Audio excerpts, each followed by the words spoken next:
Sandwiches are delicious. Let me show you why. I have come here to chew bubblegum and kick ass. And I'm all out of bubblegum. This is the Virtual Real Estate Investor Podcast with Vincent Polisi.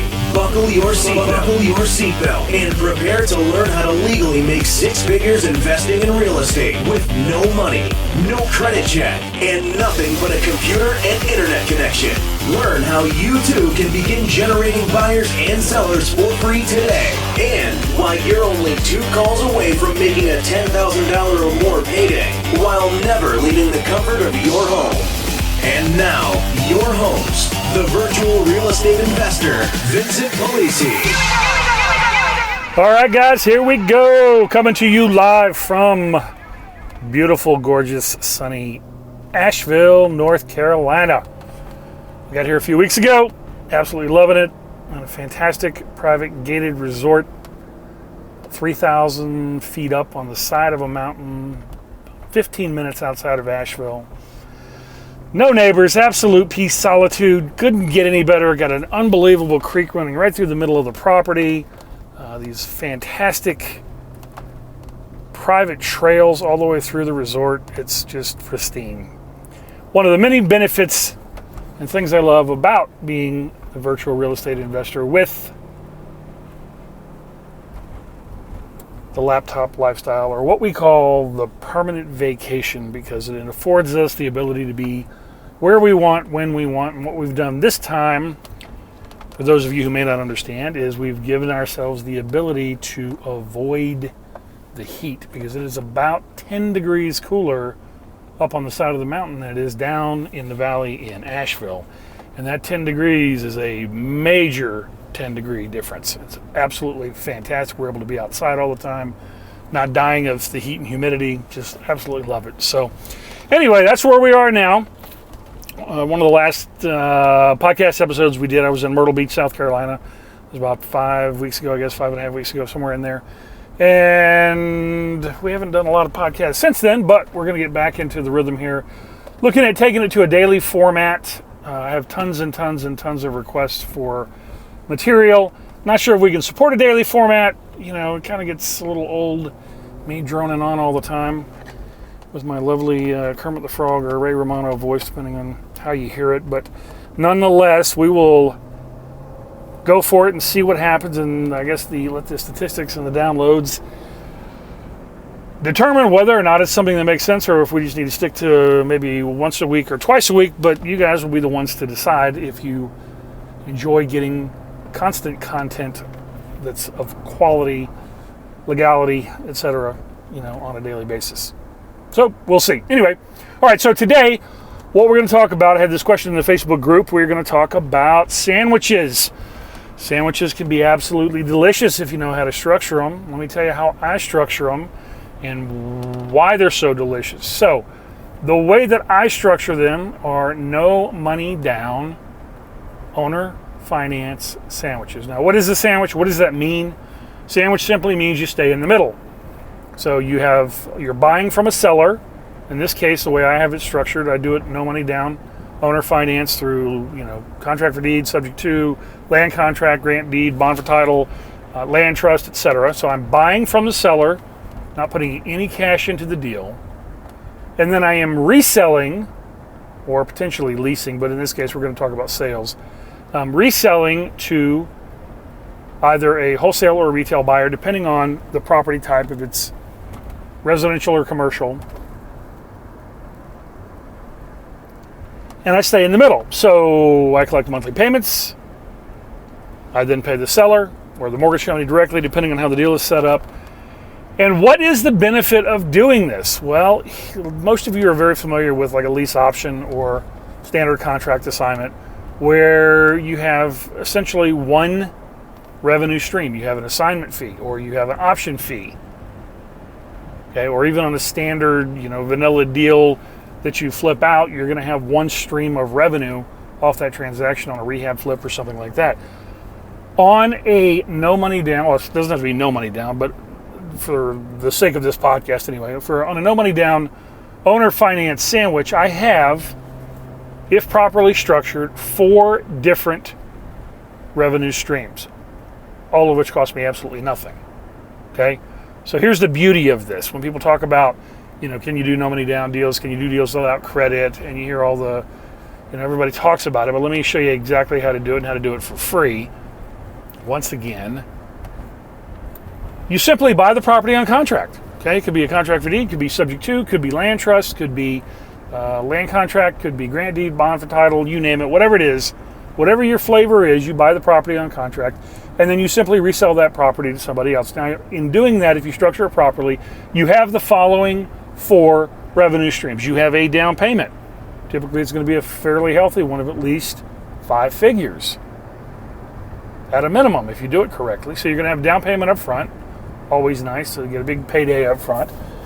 You then can structure that with cash flow, so you're getting several hundred to several $1,000s a month in monthly cash flow. You then can have on the buy side where you're buying the property, if you have the deal set up so that it's fully amortized, you also get principal balance reduction being paid for by your buyer, which is an increased profit center for you. That's profit center number 3, or revenue stream number 3. And then number 4, structured properly, you also have back end. So you buy a property for $500,000, you've sold it for $550,000, so now you got another $50,000 on the backside, plus whatever you collected for the down payment, plus your monthly cash flow, plus the principal balance reduction. So sandwiches are absolutely fantastic if they're structured properly. They can be absolute cash cows. Now, let's talk about the potential risks involved with a sandwich deal, because you need to understand that. You need to not walk into a buzzsaw, walk in blind, make sure you understand exactly what you're doing. Very, very simple. The risk is this. Just like being a lender, you have the risk, or the mitigated risk, of having a buyer in a property who may or may not pay on time, which means then you're still on the hook for the payments. So that's why you have to get a down payment up front. So if that is the case, you've got some hedge against, however long it takes to get the buyer, satisfied, rectified, so he's making payments again, or to physically get them out of the property, so you can get somebody else in there that'll start making payments. Okay, so you have that potential risk, so be aware of that. Don't let that make you too afraid to do it. Okay, understand that. Don't all this fear stuff. There's no reason to be afraid of that. Just understand it's an inherent risk. This is real estate investing. Okay, there is inherent risk no matter what type of deal you do. Okay, if you haven't listened to the How to Lose Everything with Lease Options, we had Scott on here, and he was talking about losing everything because of an improperly structured lease option agreement. Okay, so it doesn't matter what contract type you're doing. There is going to be inherent risk in any type of deal that you do, period, end of story. That's it. So understand it for what it is. You mitigate against it. You pre-plan for it, and that way, if it does happen, it is not life-altering, okay?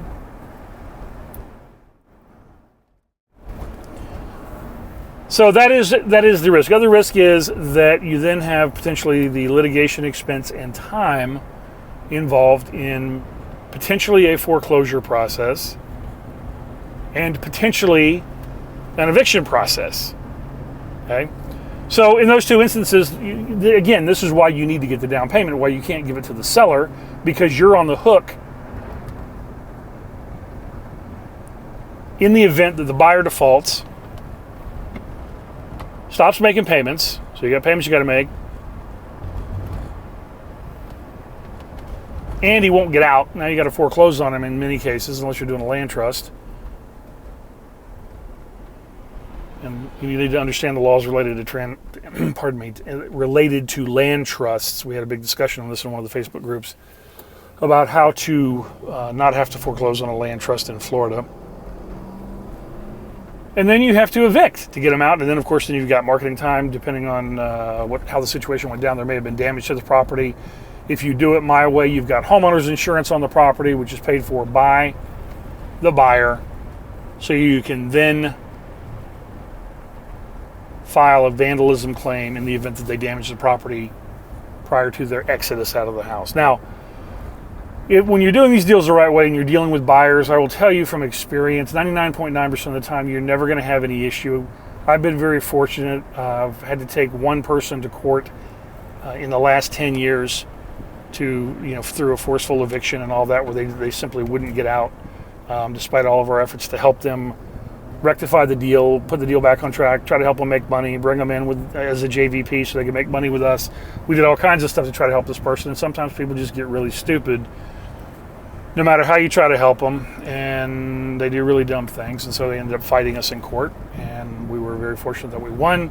But nonetheless, that is not the norm when you're dealing with a situation where you're dealing with people that want to own a home. Totally different situation than when you're dealing with tenants in a rental scenario. So understand what the difference is, okay? Totally different mindset. Renters, they have no investment. They don't have any desire to be a homeowner. They don't have any issue walking away, leaving the house overnight, that kind of thing. Not that it doesn't happen on the buyer side, because it does, but I'm just telling you from my personal experience, that's not the case when you're doing these types of transactions. So yes, there is inherent risk. Yes, you need to be aware of it. Does that mean that there's so much inherent risk that you shouldn't move forward on a deal? Of course not. The key is to move forward on enough deals and have enough deals going so that if something goes upside down on one, you've got 20 others that are cranking cash on a monthly basis, plus your new deals. So it's not even a blip on the radar, okay? Just part of doing business. I'm very fortunate, it takes, it's about every, I want to say 18 to 24 months that I have a missed payment or a late payment. So I'm very, very fortunate with that, the way I have things set up.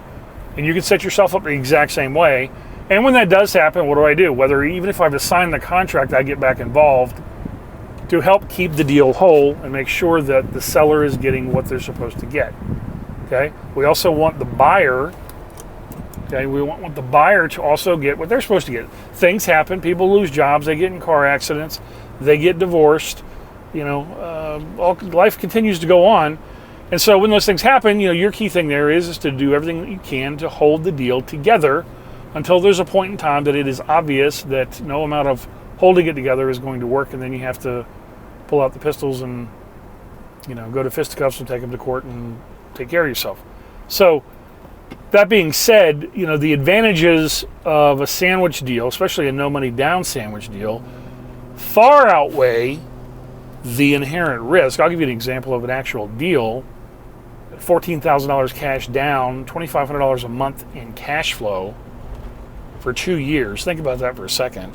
Think about how much down payment you'd have to put down to cash flow that on a normal deal.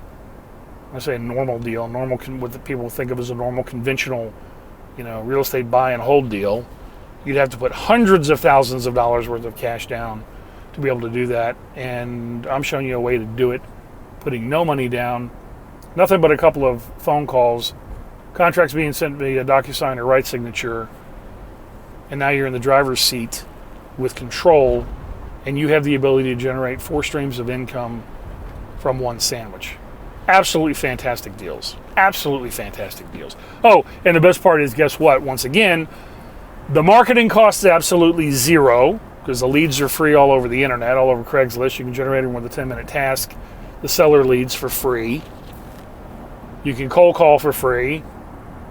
You can get on 27 other websites for free and generate sellers that are trying to sell but can't because lenders aren't lending. And you can turn these deals start to finish same day and get paid. None of this nonsense about waiting to clear title and waiting for some closing at a title company or a real estate attorney. It's ridiculous. Okay? Absolutely not necessary. You can do a sandwich deal, no money down, today, and be done and get a wire in hand, have a buyer in the house, happy, making payments, working towards getting qualified for conventional financing so they can refinance out at ideally the 12-month mark if you have it set up properly. That's the way we structure them. And work with them to get them qualified. Why would we do that? There's a lot of reasons, but one, obviously, especially if you've got back end built in, you want to get it as quickly as possible.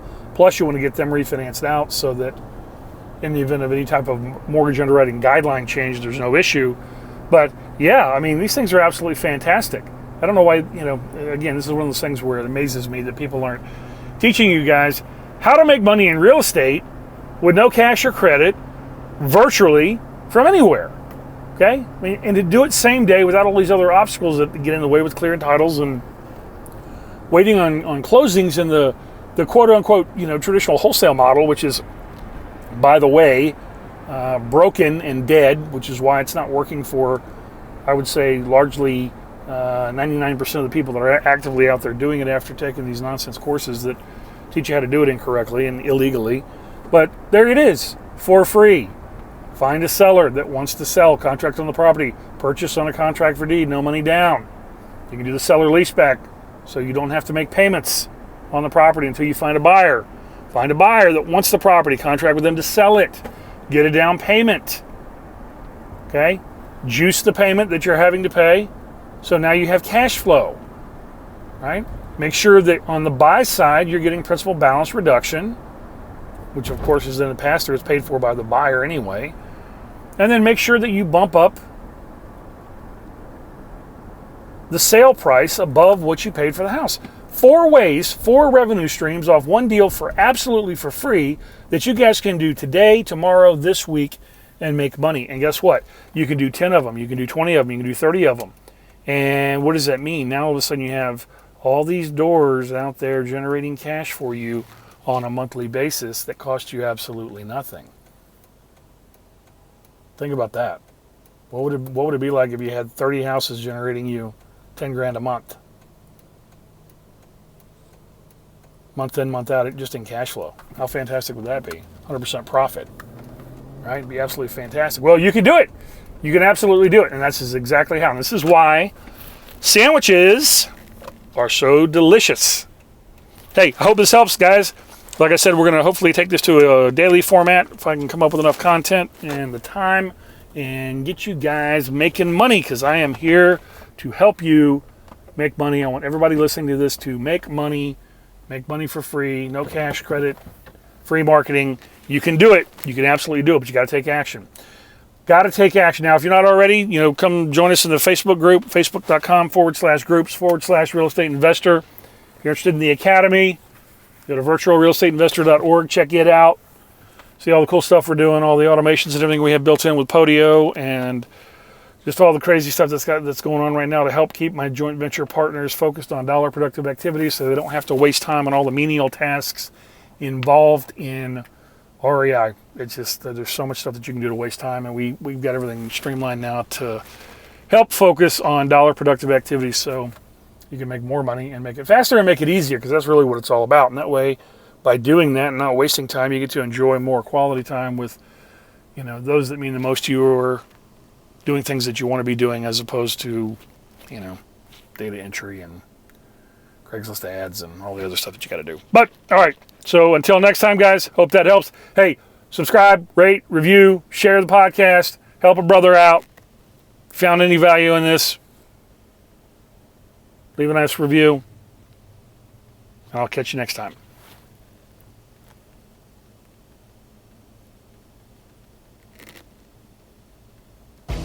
You're listening to the Virtual Real Estate Investor Podcast with Vincent Polisi. Stay tuned for more knowledge bombs and actionable items you can use today to make more money in less time without spending or risking a dime.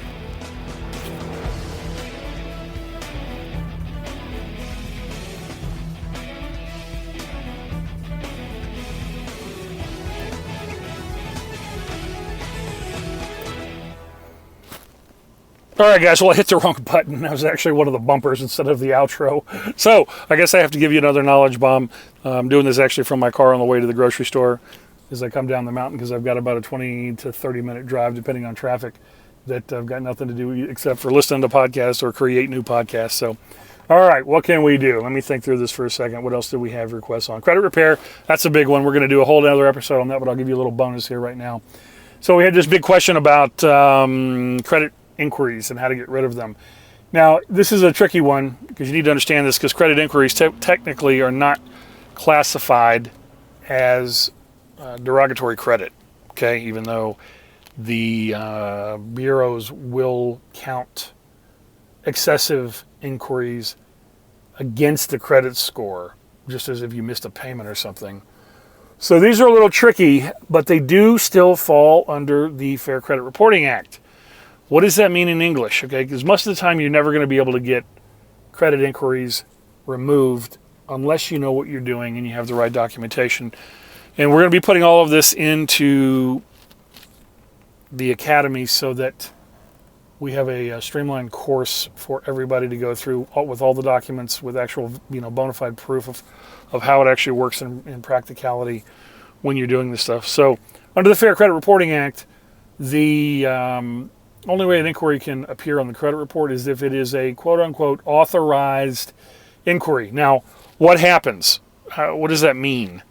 Well, here's what that means. You have to give authorization for somebody to pull your credit.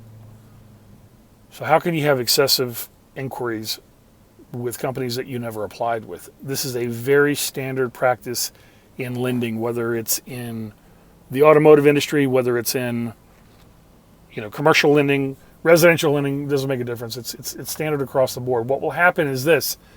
You will go apply for a loan of some type, whether it's a car loan, mortgage, whatever. And whoever it is, the broker, the salesperson that you end up doing that with, the F&I guy at a car dealership, what they then do is it's called shotgun. They'll shotgun out your deal to a number of other lenders as they try to shop your deal for, number one, to make sure they can get a deal done, and then number two, to get potentially the very best deal for you or the best deal for them monetarily based on what lenders are paying for the money. Okay, so what happens in that arena is you have all of these other lenders that have pulled your credit.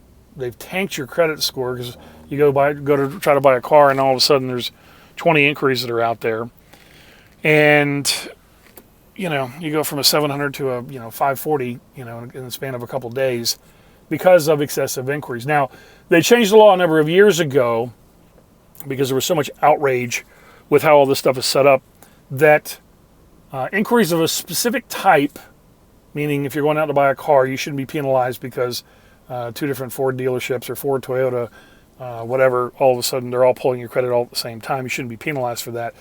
That all those inquiries of a specified type within a specified time frame, it's a very short time frame, they will count as a single inquiry, a single pull, as opposed to if there's 5 of them, okay, which would hammer you. So that did change several years ago. But let's say, because we just had this in the Facebook group, somebody was asking for this. Let's say you had 20-something pulled, all at the same time, or within a few days or a few weeks of each other for something you were trying to do. How do you get them off there so they're not negatively impacting the score?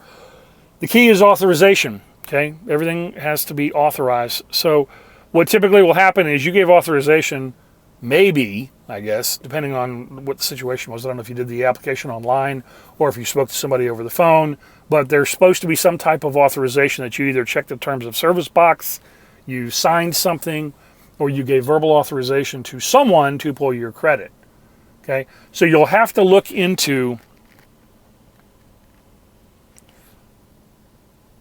what the authorization was that you granted for pulling the credit to determine whether or not it gives them the ability to have other people pull your credit, and if so, if there is any limit on how many other people they can have pull your credit. Now, I will tell you, most of the times there is not. Okay, sometimes there will. If you did something over the phone, whatever, most of the time, they don't probably even have it recorded. But nonetheless, if that's the case and you have those that are out there, you're going to have to, just like the debt validation and debt investigation process, you've got to make the company's proof up. So you're going to have to send letters out. We've got these in the Academy. Send the letters out requiring proof of written authorization from the person that pulled your credit report and a request for them to remove the inquiry. Okay? So what's going to happen there? Well, they'll either ignore you, just like they do on any other type of deal. They will tell you back, no, it is authorized, and here's who it was authorized by, which in most cases is going to be nonsense anyway because they don't have the documentation. Or they'll provide you the documentation. Okay, in any of those arenas, depending on how it goes, now you have to take it to the next step. So if they voluntarily remove it, fantastic, you're moving on. If they don't voluntarily remove it, now we're back to just like we are in debt validation, debt investigation, where you've done what you're required to do by law. They can't proof up, they refuse to proof up, and they refuse to provide the remedy that you're looking for, so you're going to have to take them to, guess what? small claims court. But don't be afraid of that, because again, we're just talking about document filings and potentially, which I seriously doubt would happen, but potentially appearing in front of a judge. And if you did, then you've already got the documentation that validates your point anyway in your claim, right? So that's unfortunately the system that we're in. These are the kind of things that you have to do. So there is a way to get them removed. Okay, it doesn't happen very often. Most people will never follow the process that's required in order to do that, based on federal law. Okay, but if you have excessive inquiries that you want to get off, this is the process that you have to go to do it. Like I said, we've got all the documents in the Academy, so if you need that can be the source for you for that, with exactly who to send it to and how the whole thing functions and works. But that's how you get rid of inquiries, okay? That's how you do it. Again, everything falls under federal law. So by law, they're required to follow federal law. Doesn't mean they will voluntarily. Doesn't mean they will without you potentially taking them to court. But it is what it is. There you go. So hope that helps, guys. Have a great afternoon. Thank you for listening to the Virtual Real Estate Investor Podcast with Vincent Polisi. If you found any value in this podcast, please use our Give to Get method and take a moment to give us a 5-star rating in iTunes and your favorite podcast service, so we can keep giving you excellent episodes of real content you can use to profit today.